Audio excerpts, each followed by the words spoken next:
आगामी जो 15 सितंबर को जो अगला तारीख है, उस दिन अगर किसी भी प्रकार का मजबूती से रखने में अगर कोताही बरती तो आगे हम लोग मुख्यमंत्री आवास घेराव करके मुख्यमंत्री का आवास को जाम कर देंगे। अनिश्चितकालीन झारखंड में चक्का जाम करेंगे। अब पूरे छात्र और यहाँ के आवाम के बिना अब झारखंड में एक पत्ता भी हिलने नहीं देंगे। यहाँ के कोयला हो, यहाँ के अवरक हो, यहाँ के खनिज संपदा हो, एक भी उठने नहीं देंगे। आर्थिक नाकेबंदी की ओर हम लोग बढ़ेंगे। हम लोग बस अगला कोर्ट में जब तारीख है उस तारीख तक का हम लोग इंतजार कर रहे हैं। उसके बाद हम लोग किसी प्रकार का कंप्रोमाइज नहीं करेंगे। हालांकि हम लोग का आंदोलन झारखंड पितामह विनोद बाबू के बताए रास्ते पर चलेंगे, गुरुजी शिबू सोरेन जी के रास्ते पे चलेंगे, निर्मल महतो के रास्ते पे चलेंगे। हम लोग भगवान बिरसा मुंडा, सिद्धू कान्हू, चांद भैरव, फूलो झानो, शहीद शेख भिखारी के बताए मार्ग पर चलेंगे।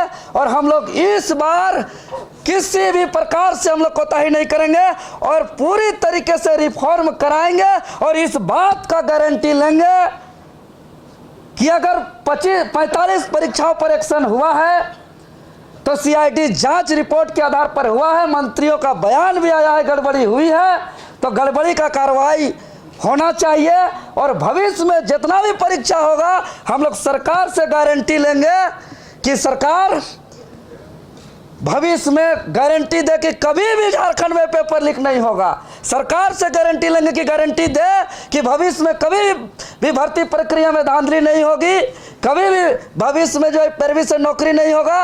और विशेष बात, सरकार जो छल करने का काम किया है कि हमारे डेलीगेट्स बार बार जो पीजीटी में गड़बड़ी और धांधली हुई है, जिस पीजीटी में अभय तिवारी भी संलिप्त है, अभय तिवारी बोकारो का जिस सेंटर से पीजीटी का परीक्षा पास किया था उसमें सबसे ज्यादा पीजीटी के परीक्षा पास हुए थे और पीजीटी का पूरा उस मामला को नजरअंदाज कर दिया है। साथ ही साथ नगर पालिका, लैब असिस्टेंट, फील्ड वर्कर, उत्पाद सिपाही और आशुलिपिक, एलडीसी, ये तमाम परीक्षाओं के मामले पर सरकार गंभीर नहीं है। इस सब के बातों को भी हम लोग जोर शोर से उठाते हुए अब हम लोग बहुत बड़ा उलगुलान करेंगे। मुख्यमंत्री आवास का घेराव हो या झारखंड में चक्का जाम, झारखंड बंदी, अनिश्चितकालीन नाकेबंदी की ओर हम लोग जाएंगे। फिलहाल 2400 जिला हम लोग आगामी 24 तारीख से दिन सोमवार से हम लोग भर्ती व्यवस्था सुधार यात्रा के लिए हम लोग निकल रहे हैं। बाकी हमारे बीच और अभ्यर्थी लोग हैं, ये लोग अपने बात रखेंगे। जो 11वीं से 13वीं जेपीएससी, जेएसएससी, सीजीएल, 14वीं जेपीएससी के जो कोर्ट में याचिका करता हमारे छात्रगण है वो लोग भी अपने बातों को रखेंगे। जैसा कि छात्रों के हमारे मसीहा के रूप में जाने जाने वाले आदरणीय देवेंद्र नाथ महतो ने आप सभी को संबोधित किया, जिसमें 24 अगस्त से 2400 जिला में जन जागरूकता कार्यक्रम, विद्यार्थी जागरूकता कार्यक्रम को लेकर के हम लोग एकजुट होंगे, एकता का परिचय देंगे और भर्ती सुधार यात्रा, इस पूरा कार्यक्रम का नाम दिया गया है भर्ती सुधार यात्रा, जिसमें मुझे विश्वास है 2400 जिला के विद्यार्थी इस यात्रा में शामिल होकर के सरकार तक मैसेज देने का काम करेंगे। बिल्कुल, हमने 14 जेपीएससी में केस किया, इसके साथ साथ भैया जी के नेतृत्व में हमने आंदोलन शुरुआत किया। 7 तारीख को, 14 तारीख को आंदोलन किया और परिणाम ये हुआ, एल ख्यांगते की गिरफ्तारी हुई, अभय तिवारी की गिरफ्तारी हुई और मामला सीजीएल तक जा पहुंचा। जब गिरफ्तारियां हो रही थी तो मुझे लगा इस बार संयोग बेहतर है। इस बार विद्यार्थियों के साथ जो 26 साल से छल कपट किया गया है, विद्यार्थियों का भविष्य पिछले 26 साल से जो बेचा जा रहा है, इस बार सुधार करने का एक व्यापक मौका हमारे पास आ रहा है और इस दिशा में हम लोग आगे बढ़ते गए और आदरणीय देवेंद्र नाथ महतो जी के नेतृत्व में अनिश्चितकालीन सत्याग्रह का शुरुआत हुआ और 26 दिन हम लोग सत्याग्रह करने के पश्चात सरकार हमारी बातों को मानी, कई परीक्षाओं को उन्होंने रद्द किया और उसके बाद हमें पूरा विश्वास था कि सरकार हमारे साथ आगे भी खड़ी होगी। और जिस प्रकार से डेलीगेशन में माननीय मंत्रियों ने हमारे साथ बातचीत में कहा था कि एक बार हम पर भरोसा कीजिए, सरकार पर एक बार भरोसा कीजिए, सीआईडी पर एक बार भरोसा कीजिए, जांच एजेंसी पर एक बार भरोसा कीजिए और सरकार आपको विश्वास दिलाती है कि आपके भरोसे पर सरकार खरे उतरेगी। इसी भरोसा के साथ हम लोग आंदोलन को स्थगित किए थे। हमें पता था कि मामला कोर्ट पहुंचने वाला है और आंदोलन स्थगित होने के उपरांत ही एक दिन के पश्चात ही 11 to 13 जेपीएससी को लेकर मामला कोर्ट पहुंच गया। कोर्ट में सुनवाई के क्रम में वहीं उपस्थित था। वहां पर जिस प्रकार से सरकार का तरफ से रवैया देखा गया, जो सरकार के मेन अधिवक्ता होते हैं एजी साहब ही वहां पर अब्सेंट थे, उपस्थित नहीं हुए। और सिर्फ इतना कहा गया वहां पर उपस्थित होकर के, जो सरकार के तरफ से वकील वहां पर उपस्थित हो, उन्होंने सिर्फ इतना कहा कि हमको काउंटर देने का मौका दिया जाए। मैं आप सभी मीडिया बंधुओं को बताना चाहूंगा, पर कोई चर्चा नहीं किया, कोई तवज्जो नहीं दिया, जिसके परिणाम स्वरूप 11 to 13 जेपीएससी को जो रद्द का नोटिफिकेशन जारी किया गया, उस पर सरकार ने उसमें माननीय कोर्ट ने स्टे कर दिया। ये बहुत बड़ा दुर्भाग्य है, ये छात्रों के साथ धोखा है। आपने जो भरोसा किए करने को कहा था उसको कहीं ना कहीं तोड़ा है। इसके साथ साथ आज जेएसएससी सीजीएल की जो बहस थी उसमें भी मैं हाजिर था, क्योंकि मैं एफआईआर किया था जेएसएससी सीजीएल में। यहां पर भी सरकार पुनः वही बात कहती है, सरकार के तरफ से वकील वही बात कहते हैं कि हमको काउंटर देने का मौका दिया जाए। पुनः माननीय न्यायाधीश के द्वारा यह कहा गया कि बिना शो काउज दिए हुए आपने कैसे किसी को हटा दिया। इसमें भी कई आधार थे। माननीय मंत्रियों ने स्पष्ट रूप से रद्द होने के पश्चात ये बयान दिए थे कि सीआईडी के इन्वेस्टिगेशन में ये उजागर हुआ है कि जेएसएससी सीजीएल हो, जेपीएससी हो, इसमें व्यापक मात्रा में माल प्रैक्टिस हुआ है, व्यापक मात्रा में सेटिंग एटिंग हुआ है, सीट बेचा गया है। यही आधार तो कोर्ट के सामने रखना था। तो शायद ये आधार रखा गया होता तो आज जो रद्द पर स्टे लगा है वो स्टे नहीं होता। तो आप सभी को मैं बताना चाहता हूं, मैं तमाम छात्रों से आह्वान करना चाहता हूं कि आदरणीय देवेंद्र नाथ महतो, जिसको आप सभी मसीहा कहते हैं, उनके मार्गों पर चलिए और 2400 जिला में जो ये हमारा कार्यक्रम रखा गया है भारतीय व्यवस्था सुधार यात्रा, इसमें आप लोग अधिक से अधिक संख्या में आइए और इस कार्यक्रम को सफल बना करके जो छात्र एकता का जो हमने मैसेज दिया उसको बरकरार रखते हुए हम लोग सरकार को बाध्य करेंगे कि हमारी मांग यदि आप पूरा नहीं करते हैं, हमारे विश्वास पर खरे नहीं उतरते हैं, तो आगामी जो कार्यक्रम होगा वो मुख्यमंत्री आवास का घेराव कार्यक्रम होगा और झारखंड में चक्का जाम किया जाएगा।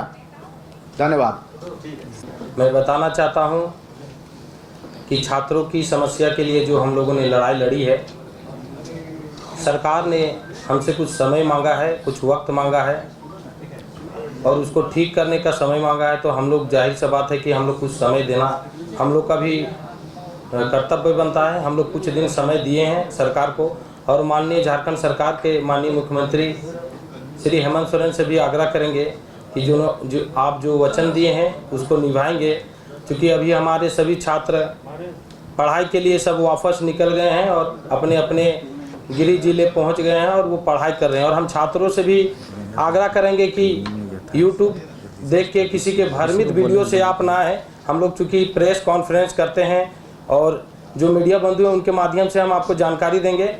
कोई एडिट वीडियो के माध्यम से आप देख के रांची बार बार ना पहुँचें, आपको असुविधा होगी, आप परेशान होइएगा। और जो हम लोग प्रेस विज्ञप्ति कर रहे हैं इसका मेन मकसद है कि हम लोग सरकार को देख लेते हैं, कुछ समय जो दिया गया है उस समय तक अगर सरकार नहीं पहल करती है तो फिर हम लोग माननीय मुख्यमंत्री जी के घर समझिए और उनके पिता जहां उनका जन्म स्थान है नेमरा, हम लोग वहां से शिबू सोरेन के आवास से हम लोग ये यात्रा को स्टार्ट करेंगे। और मैं माननीय मुख्यमंत्री जी से आग्रह करना चाहता हूं कि जो अभी प्रशिक्षित हैं, प्रशिक्षण ले रहे हैं या जो ट्रेनिंग में भेजे गए हैं, तत्काल जब तक कोई कार्रवाई नहीं होती तब तक उन लोग को ट्रेनिंग को रोक दिया जाए और जब तक कोर्ट का आदेश जब तक क्लियर नहीं होता है या पूरा मामला पूरा स्वीकृत नहीं हो जाता है तब तक उन लोग को ट्रेनिंग को रोका जाए और आगे की जो कोर्ट की कार्रवाई होगी उसके बाद हम लोग आगे का रणनीति तय करेंगे। और तमाम झारखंड में जो यात्रा की बात है वो हम लोग समर्थन करते हैं।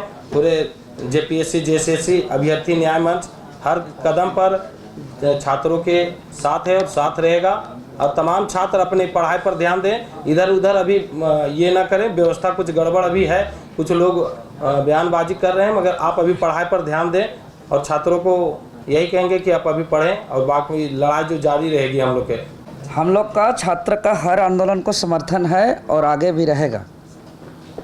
ये आप यूट्यूब बोले कि यूट्यूब पे कोई जो है भ्रमित फैलाता, किसको इशारा कर रहे हैं? देखिए आपका इशारा कुछ शिक्षक लोग पे था? नहीं, देखिए हम कह रहे हैं कुछ देखिए, शिक्षक आप जो बोल रहे हैं, मेरा कहने का मतलब है अगर शिक्षक है तो कोई शिक्षक नहीं आते हैं। अगर राजनीतिक करना है तो वो खुल के राजनीतिक करें, या तो अगर आप छात्र हैं तो कहें। छात्र राजनीतिक और ये कोचिंग वाला राजनीतिक अलग हो जाता है। तो अगर वो टीचर हैं तो जाहिर सा बात है कि शिक्षक की तरह आना चाहिए, उनको पेश आना चाहिए। छात्रों को गलत सलत, अभी जैसे एक हम देखे भाषण में वो बोल रहे थे, उचकाने वाला भाषण नहीं करे, क्योंकि नए युवा पीढ़ी हैं, उनको उतना अभी समझ नहीं रहता है। कहीं कहीं वो बहकावे में आके रांची बार बार आना जाना संभव नहीं, पूरे झारखंड से लोग आते हैं। तो धर्मेंद्र जी, एक सवाल आपसे है कि आपने भी कहा कि सीजीएल मामले में पहले भी आप लोगों से चूक हुई। आप लोगों को नहीं लगता है कि इस बार आधार यात्रा भी आप लोगों ने जल्दी निकाल दिया? इतना तो अंदाजा होगा बहुत कि छात्र जो है वो कोर्ट जाएंगे, स्टे लग जाएगा। चूँकि झारखंड सरकार के कई माननीय मंत्रियों के द्वारा बयान जारी किया गया था ऑफिशियल रूप से कि भर्ती प्रक्रिया में भारी गड़बड़ी है, भारी अनियमितता है। और सरकार जब कार्मिक विभाग से नोटिफिकेशन जारी किया, उसमें स्पष्ट रूप से दर्शाया है कि सीआईडी जांच में गड़बड़ी पाई गई, जिसके आधार पे परीक्षाओं को रद्द किया जाता है। तो हम लोग ने सोचा कि अपनी लड़ाई जो जिस परीक्षाओं पर सवाल खड़ा किया था, जिस पर विवाद था, सरकार से हम लोग जीत लिए हैं। अब वहाँ आगे छात्र का लड़ाई नहीं है। अब छात्र का लड़ाई सरकार से थी और सरकार से छात्र जीत चुके हैं, इस पर कहीं कोई संदेह नहीं है। अब सरकार का आगे जवाबदेही है कि आखिर किस सीआईडी जांच रिपोर्ट के आधार पर, किस गड़बड़ी के आधार पर परीक्षाओं को रद्द किया है। अगर माननीय न्यायालय पे ये जाता है ये मैटर, तो माननीय न्यायालय पर भी उसी आधार पर, उसी मजबूती के साथ बात रखे। अगर यहाँ कोर्ट पर अगर किसी कारण से अगर यहाँ पे हारती भी है, तो यहाँ छात्र की हार नहीं है, यहाँ सरकार की हार है। छात्र की जीत हो चुकी है, क्योंकि छात्र का मांग सरकार से था और सरकार इस बात को स्पष्टता करते हुए रद्द किया है कि सीआईडी जांच में भारी गड़बड़ी पाई गई है। तो भाई क्या भारी गड़बड़ी पाई गई है, उसको आप कोर्ट में क्यों नहीं रख रहे हैं? अगर कोर्ट में नहीं रख रहे हैं तो आपका कार्मिक विभाग क्या गलत तरीके से लिखा है, तो फिर ये तो पूरे सरकार का नाकामी है। सरकार फिर झूठा सरकार है, फिर ये सरकार चलने लायक सरकार नहीं है। अगर सरकार अगर छात्रों से डर कैसा की है तो। अच्छा, एक सवाल मेरा देवेंद्र जी, क्या आपको लगता है कि सरकार ने सोची समझी रणनीति के तहत इस एग्जाम को कैंसिल किया? देखिए, सरकार कोई मजाक का चीज नहीं है। सोचिए, आप लोग का आंदोलन खत्म हो जाए, ऐसा हम नहीं मानते हैं, क्योंकि सरकार कोई बच्चा नहीं है कि भाई दोस्ती यारी में कोई छूर खेलने का चीज है। सरकार देश का एक जवाबदेही है, उसके अंडर में पूरा शासन व्यवस्था है, व्यवस्था को सुचारू रूप से चलाने का जवाबदेही है।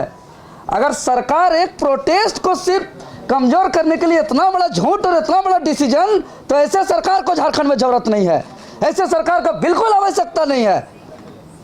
सरकार ये बात बार बार बयान दे रही है। कार्मिक विभाग का अगर आप रद्द वाला उस नोटिस को देखेंगे तो वहां पे उसका लिखा हुआ है स्पष्ट रूप से कि सीआईडी जांच की रिपोर्ट में गड़बड़ी पाई गई है, जिसके आधार पे ये रद्द किया गया। तो ये उसको लिखना चाहिए कि हम आंदोलन के दबाव से हम ये निर्णय लेते हैं, पता नहीं सही है कि गलत है। उन्होंने अपना जांच रिपोर्ट के आधार पे रद्द किया है महोदय, इसलिए छात्र की जीत हुई है। और अगर अब आगे हार होगी तो सरकार की हार होगी, और हारे हुए सरकार को फिर झारखंड में आवश्यकता नहीं होगी। आंदोलन देखेंगे, चाहे आज़ादी के आंदोलन देखेंगे, चाहे अलग झारखंड राज्य के आंदोलन को देखेंगे, तो मकसद सबका एक था। सब जो जैसे अलग अलग तरीके से भगत सिंह का लड़ाई था, सुभाष चंद्र बोस का लड़ाई था, गांधी जी का लड़ाई था, बाबा साहब अम्बेडकर जी का संघर्ष था, लेकिन सबका मकसद देश को आज़ाद कराना। इस लड़ाई का संघर्ष का शुरुआत हम बार बार कर रहे हैं कि 14वीं जेपीएससी पीटी रिजल्ट से शुरू हुआ, जो 2 जुलाई से शुरुआत हुआ, जो हम लोग ने किया 2 जुलाई से। आंदोलन का शुरुआत 5 जुलाई से किए, 7 जुलाई को महामहिम राज्यपाल जी से मिले, 20 जुलाई को मुख्यमंत्री जी से मिले, 21 जुलाई से कार्रवाई हुई, सीआईडी का छापा हुआ, एल खियांते जी का इस्तीफा हुआ, अभय तिवारी जी का, श्वेता गुप्ता जी का गिरफ्तारी हुई, और लगातार जो है कि 20, 22, 23 लोगों का गिरफ्तार हुआ और लगातार सबूत मिलते गए। फिर जो है कि आंदोलन जो जांच का तार सीजीएल तक जुड़ गया, पीजीटी तक जुड़ गया, तो मामला तो फिर छात्र हमारे आंदोलन में आते गए और हमारे आंदोलन में आ करके अगर वो कहते हैं कि हम एक अलग आंदोलन कर रहे हैं, तो ये तो हम लोग का मूल जो शुरुआत जहाँ से बीज बोया गया था आंदोलन, हम लोग वहीं पे हैं। बाकी वो अगर कहीं अगर अलग करना चाहते हैं तो उनका जवाब वो लोग देंगे। बाकी हम लोग चाहते हैं सबको एक साथ ले करके चलना।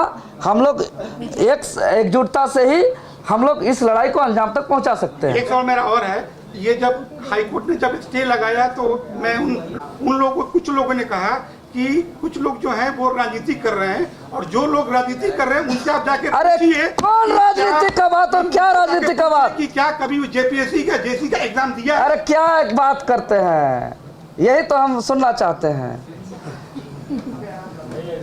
पीजीटी का भुक्तभोगी हम है, जेपीएससी का एग्जाम, जेएसएससी का कई एग्जाम को हमने दिया है, साथ साथ हम लोग तैयारी किए हैं। बैचमेंट लोग बैठे हुए हैं यहाँ, डबल पीजी, अभी बीएड और अभी मेरा पीएचडी का प्रोसेस बिना भावे से चल रहा है। हम सर्टिफिकेट दिखाना किसी को नहीं है। लेकिन एक बात समझिए, झारखंड राज्य के अंदर पूछिए उन लोगों को, चूंकि हम नहीं बोलना चाहते हैं, लेकिन अगर अगला आदमी बोलेगा तो हम चुप नहीं रहेंगे।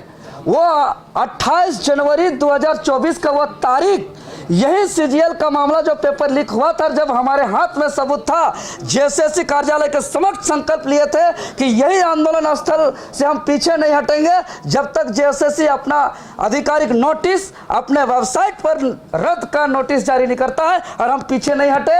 और वहां पे कई लोग गए थे महोदय, आज नामकुम थाना में एफआईआर दर्ज है। जो लोग कहते हैं वो लोग भी टोटो में ऊपर उठ करके भाषण दिए। आज देवेंद्र नाथ महतो और हमारे साथ रहने वाले सभी साथियों पर एफआईआर दर्ज हुआ नामकुम थाना में, लेकिन बाकी लोग का किसी का नहीं हुआ। लेकिन हमको उससे कोई दिक्कत नहीं है। एफआईआर से, लाठी से, गोली से, डंडा से, जेल जाने से, हम छात्र के लिए हटवार जेल तक गए हैं। आज दिखा दे कि छात्र आंदोलन से, जेपीएससी के आंदोलन से हम हटवार जेल गए हैं, और सिर्फ छात्र आंदोलन से मेरा 25-26 को एफआईआर दर्ज है। सीजीएल को हम रद्द कराए थे, और इसी तरीका राजनीति का शिकार झारखंड का छात्र हुआ।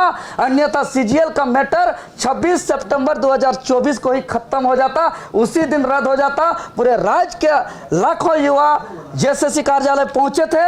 आज सब युवा को मालूम है कि 26 सितंबर 2024 को किसके वजह से रद्द नहीं हुआ, कहाँ चूक हुई, रद्द नहीं हुआ, ये सब छात्र जानते हैं। आपने कहा कि सरकार कार्य कर रहे हैं और आपको बनाया गया, तो कहीं न कहीं जिस तरीके से डॉक्टर इरफान अंसारी ने कहा कि छात्रों को पढ़ाई चली है, नहीं किया गैस का हुआ, तो आप कैसे मान के तत्काल अपना आंदोलन को कैसे करेंगे? देखिए, हम लोग आंदोलन को स्थगित किया। सरकार का कार्मिक विभाग से सूचना आ जा रहा है कि भाई हमने 45 परीक्षाओं पर एक्शन लिया, तो हम लोग तो यहाँ कोई यहाँ सिर्फ राजनीति करने नहीं है, हम लोग शुद्ध रूप से आंदोलन कर रहे हैं और छात्र का हित के लिए सोच रहे हैं। अब हमारे डिमांड को सरकार पूरी करते हुए, कार्मिक विभाग से नोटिस जारी करते हुए 45 परीक्षाओं पर एक्शन लिया, 22 परीक्षाएं रद्द हुई, 17 परीक्षाओं पर जांच बैठा, 6 परीक्षा स्थगित किया गया।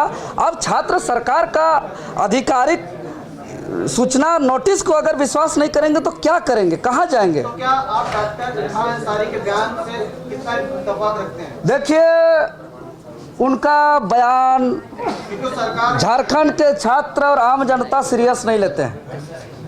वो माननीय मंत्री, स्वास्थ्य मंत्री इरफान अंसारी जी का बयान को एक मजाक के तौर पे यहाँ के आम स्टूडेंट लेते हैं। उसके बयान के वजह से या उनका बयान को बहुत ही गंभीरता से नहीं लेते हैं, और छात्र आंदोलन स्थगित उसके बयान की वजह से नहीं, बल्कि झारखंड सरकार के कार्मिक विभाग के द्वारा जो आधिकारिक नोटिस जारी किया गया, उसके आधार पे आंदोलन को स्थगित किया गया था। धन्यवाद दिया गया जब पुलिस द्वारा जोश में लाया गया, तो क्या महत्वपूर्ण नहीं थे तो फिर कैसे आंदोलन खत्म किया? वो अरे हम तो कह रहे हैं कि कार्मिक विभाग के आधिकारिक नोटिस के तहत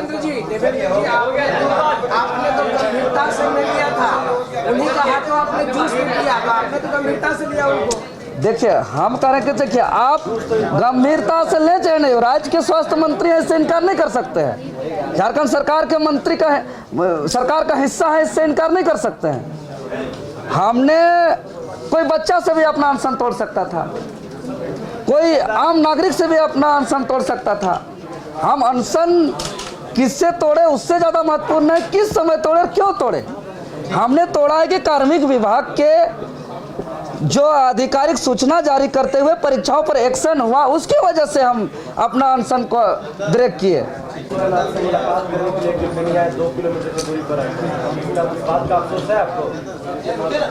देखिए, हमसे मिलने आया नहीं है, हमको उसका अफसोस नहीं है। कितना बड़ा छात्र आंदोलन हुआ, 45 परीक्षाओं पर एक्शन हुआ और 22 परीक्षाएं रद्द हुई, 17 परीक्षा पर जांच बैठा, 6 परीक्षा स्थगित हुआ, लेकिन आज तक उनका जुबान नहीं खुला, अभी तक मौन है। जबकि आंदोलन 10 अगस्त का ऐतिहासिक विधानसभा घेराव हुआ, तिरंगा यात्रा ऐतिहासिक हुआ, संविधान यात्रा ऐतिहासिक हुआ, लेकिन आखिर वो क्यों अपना मौन रहे, इस बात का हमको अफसोस है। बिल्कुल करेंगे हम।